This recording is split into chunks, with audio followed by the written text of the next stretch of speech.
This is Nightline.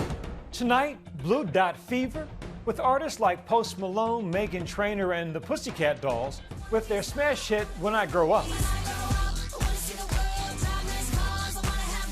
Abruptly canceling major tour dates, some people are now taking to social media, blaming it on unsold seats. Concert industry is in big trouble, and it's all thanks to Blue Dot Fever. Word of ticket holders left in the dust. It said the reunion tour is canceled. What could this mean for those summer concert tickets you have? Plus, a night to remember. Chivalry resurrected. Young singles falling in love with the romance of a bygone era. I was just so tired of going to the same bar, the same club, so we really thought we wanted to switch it up for a night. The magic of medieval-themed live shows trending online, complete with falcons, galloping steeds, and of course, jousting horsemen. They're picturing themselves in a romance era. Will these fair maidens catch the eye of a knight in shining armor? And Lyft grift. The driver accused of using AI to scam passengers out of a bogus fee. What the teenage rider spotted before her father paid up. From ABC News headquarters in New York, this is Nightline.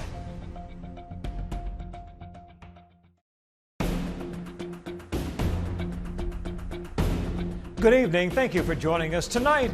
As summer concert season gears up, comes online talk of so-called Blue Dot Fever, the swarm of unsold seats on ticket sites. It's a sign that an artist is struggling to fill a venue, making some fans fear they'll pull the plug on the show. Here's Nightline's Ashin Singh.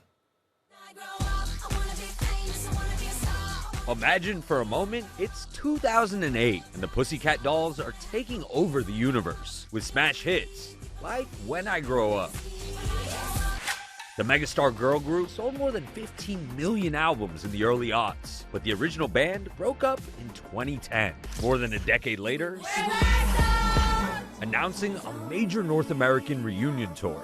Millennials, like Erica Reba, rejoicing. We all know sort of the popular songs. I texted a group chat. I was like, who wants to go? It's this summer. Bought the tickets. But then, this happened. A slew of tour dates canceled. And it's not just the girls of PCD that are going MIA. Major stars, including Zayn Malik, Meghan Trainor, Post Malone, and Jelly Roll, have canceled at least part of their North American tours recently. Why? The internet has a theory, and they're calling it Blue Dot Fever. Concert industry is in big trouble, and it's all thanks to Blue Dot Fever. Artists are canceling their shows because of something called Blue Dot Fever. The new thing that people are talking about is Blue Dot Fever. The viral phrase, based on something you may be able to see yourself, namely the sea of blue dots, meaning empty seats on booking sites like Ticketmaster. Blue Dot Fever is when you are going to buy tickets for a show and all you see in the venue is just a bunch of blue dots, which just means it's nothing but empty seats. That's it. Flooded empty seats. Talk about canceling tours, Meghan Trainor, Pussycat Dolls, and Post Malone. Except for Post Malone, these are not people selling tons of records right now.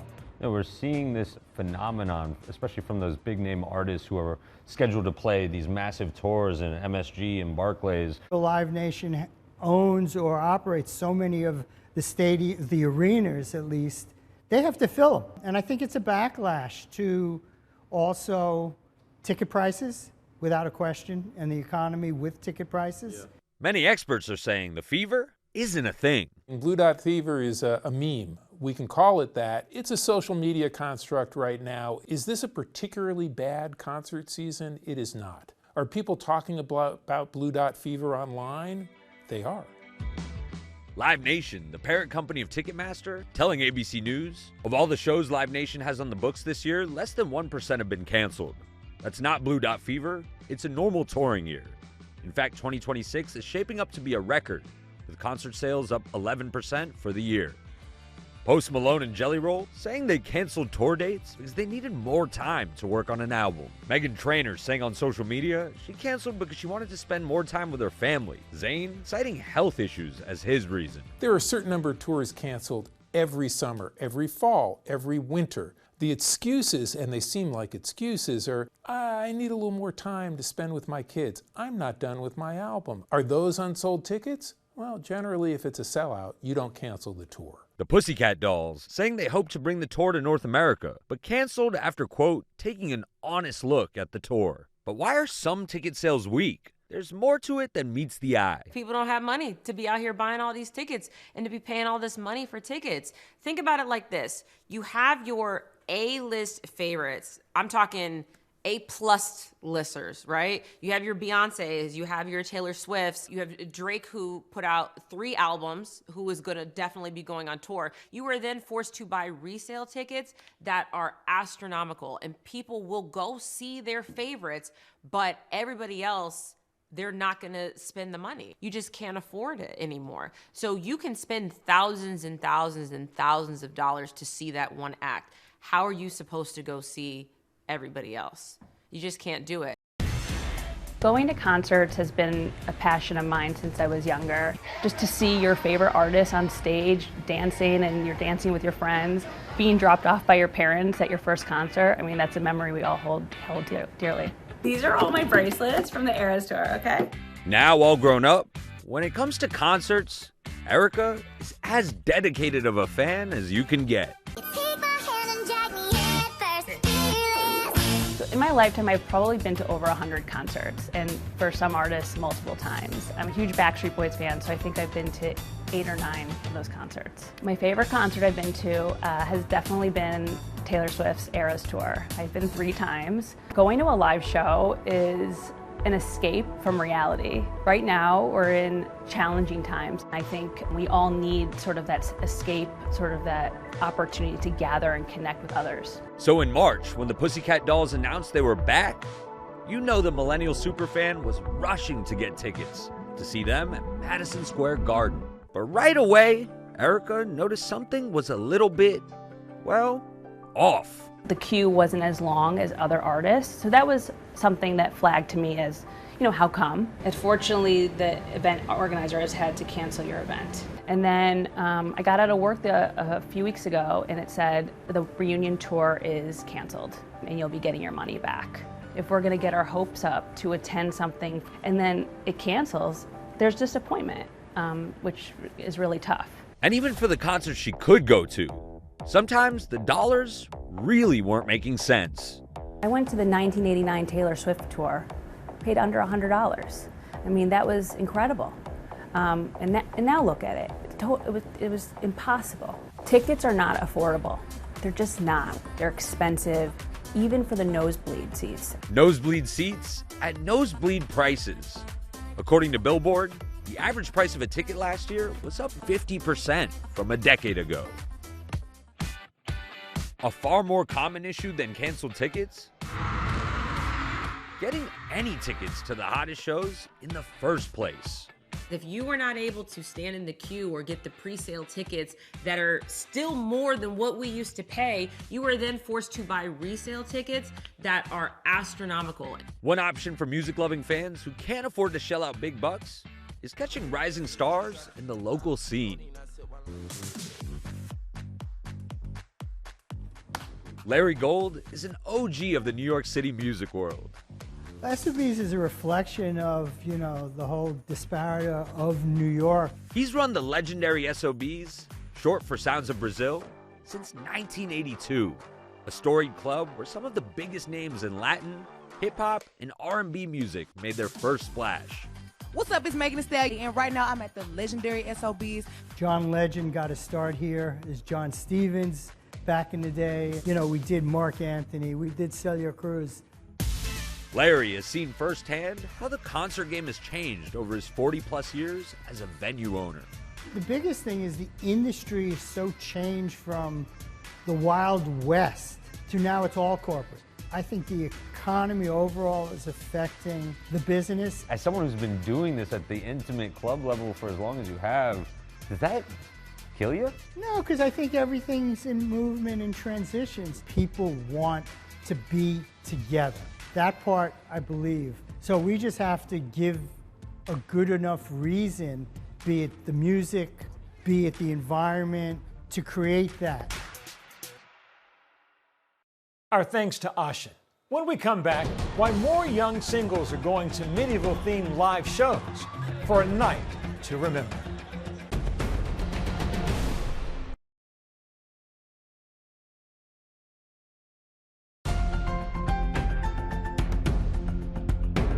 Welcome back. Chivalry is alive and well at medieval festivals and immersive live shows, attracting young people disenchanted with the modern dating scene and yearning for something a little more romantic and old school, like 10 centuries old. Here's ABC's Sophie Flay. Finding love has never been easy, and in today's world of endless dating apps, making a real connection can feel harder than ever.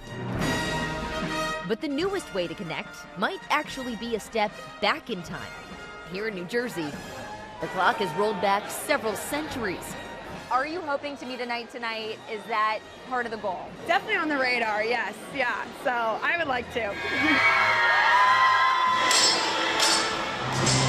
Swinging swords and galloping horses. And of course, a meal fit for a king. This is Medieval Times, the dinner theater experience inspired by 11th century style banquets featuring knights competing in jousts and other tests of skill. Caroline and her fellow maidens came seeking a girls' night out with a touch of chivalry. What are you hoping to get out of tonight? I'm hoping she finds a husband. I'm hoping we can get our girl hitched. That's the main goal for tonight. From the bodice-ripping storylines of Netflix's Bridgerton to A Knight of the Seven Kingdoms, HBO's spin-off prequel to Game of Thrones. A fascination with knights, castles, and courtly romance has led more young people to rent fairs in places like Medieval Times. 10 years ago, our main demographic was 30 to 40, and now we've got a lot of 20-somethings coming. Ronnie DeBose is a longtime creative consultant for Renaissance fairs and all things medieval. She says she's noticed an upswing in the interest of this so-called romantasy world. And they're putting on really fun costumes, and they're on social media talking about what they're gonna wear. And they're interacting with people all the way up to showing up at the Ren Fair.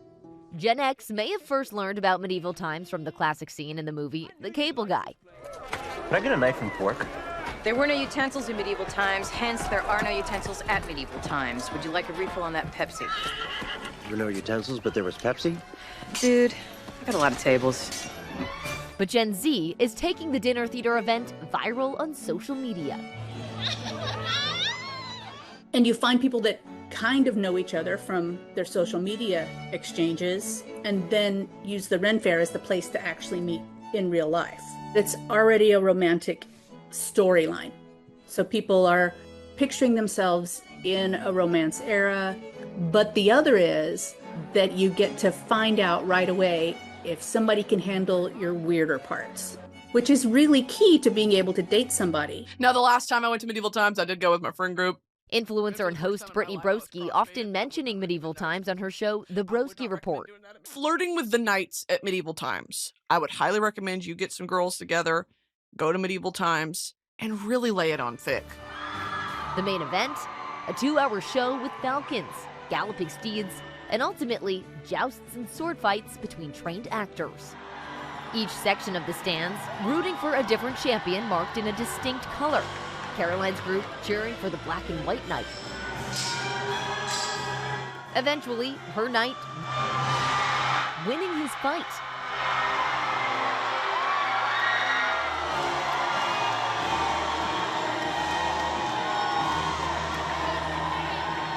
And before the roaring crowd, crowned Caroline the Queen of Love and Beauty. With this, you didn't realize that there was an entire plot to this show. You didn't realize that there was going to be a champion, that someone was being crowned, that there was a villain. Caroline took her first trip to Medieval Times back in January, posting a TikTok that quickly gained traction and spoke to the disillusionment with dating culture. I feel like maybe that dating apps are a little overused. There's nothing really new. And if you can put people in a situation where they're expected to cheer and be childlike and be fun and be on their feet screaming at a night, I think it definitely lets people let loose and really allow them to show to others too, you know, this is the real me, this is me having fun, not just this is me behind a screen. Why do you think people are turning away from dating apps to coming to something like this? Maybe it's the fantasy of it. I don't know. Maybe they just think like there's this knight in shining armor, like maybe he'll fall in love with me. Oh, he throws a flower. Oh, maybe like I can have a chance. I think people are coming here to maybe find love with a knight. How many times are you getting asked if you're single? It happens pretty often, right? We're kind of used to it at this point.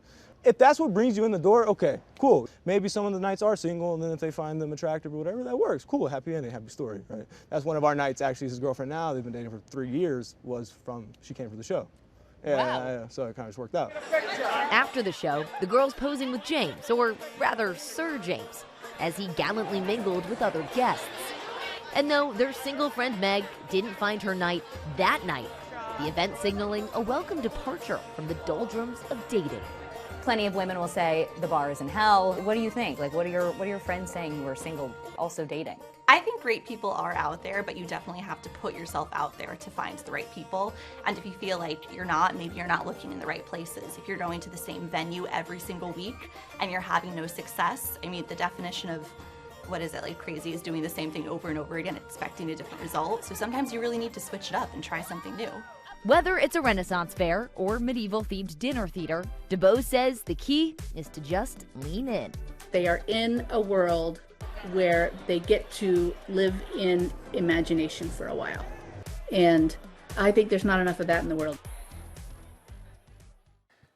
Our thanks to Sophie. When we come back, the Lyft driver accused of using AI to scam a passenger out of extra money. The tiny details she spotted that unraveled the hoax.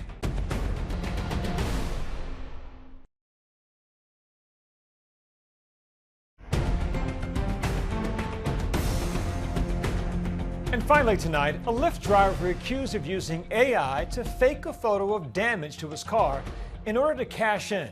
But what the teenage passenger spotted blew the lid off the hoax. Here's ABC's chief investigative correspondent, Aaron Katersky. A Florida dad is accusing a Lyft driver of using AI to falsely claim his daughter stained the car. Bert Gore said one of his teen girls and a friend took the Lyft home from the beach. Later, he received this alert from his bank about a $75 fee for damage. So I get on the app and I start communicating with the customer service, and the customer service says, oh yes, you were charged a $75 damage fee on the car because the car was left a mess. And in my mind, I'm thinking these girls are grounded for the whole weekend. At first, Gore was angry, so he asked Lyft for proof. So they proceeded to go ahead and send me these photos. These are the pictures Gore said Lyft sent, showing a spill on the seat, food and drink on the floor. Take a closer look, though, as Gore's daughter did, spotting the Google Gemini logo in the bottom right corner. I saw that it was the AI logo, and I was like, that is fake. It's not real. Lyft agreed the photos were created using AI, apologized to Gore, and said in a statement Lyft takes damage disputes seriously and reviews each matter based on the available information. We have reviewed the rider's concerns, offered reimbursement, and permanently removed the driver from the platform. I was just more shocked because how are you just going to take advantage of a kid like that, knowing that most people normally wouldn't recognize if they didn't see the charge? And that's Nightline for this evening. Watch all of our full episodes on Disney Plus and Hulu. We'll see you right back here tomorrow. Thanks for the company, America. Good night.